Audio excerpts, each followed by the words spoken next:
Calyx पुष्प का सबसे बाहरी भाग होता है, यह प्राय हरा रंग का होता है, जैसे कि इस चने के पुष्प में दिखाई दे रहा है।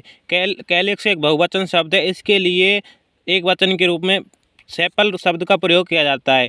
कैलेक्स, अब ये सरसों का पुष्प है, इस सरसों के पुष्प में कैलेक्स आपस में दूर दूर हैं और चने के पुष्प में कैलेक्स आपस में जुड़े हुए अर्थात सेपल जुड़े हुए हैं।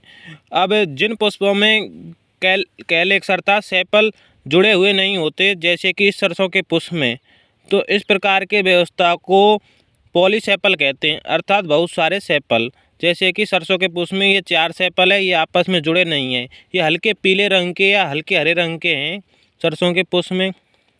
इसके बाद इस चने के पुष्प में सेपल आपस में जुड़े हुए हैं, इस प्रकार की व्यवस्था को गेमोसेपल कहते हैं। जैसे कि ये सरसों के पुष्प के, ये चने के पुष्प के 4 सेपल जो आपस में जुड़े हुए हैं, यहाँ आप देख सकते हो, ये आपस में जुड़े हुए हैं, ये आपस में जुड़े हुए हैं चने के पुष्प में। इसी प्रकार कोरोला पुष्प का बाहरी अंग होता है, यह भी मुख्य जननांगों एंड्रोसियम तथा गाइनोसियम को सुरक्षा प्रदान करता है। इसी प्रकार की व्यवस्था कोरोला में भी पाई जाती है। कोरोला एक बहुवचन शब्द है, इसके लिए एक वचन के रूप में पेटल शब्द का प्रयोग किया जाता है। अगर पेटल आपस में जुड़े हुए नहीं हैं अर्थात एक दूसरे से स्वतंत्र हैं, तो इस प्रकार की व्यवस्था को पॉलीपेटल व्यवस्था कहते हैं। जैसे कि इस सरसों के पुष्प में आप देख सकते हो कि यह आपस में जुड़े नहीं हैं, काफ़ी दूर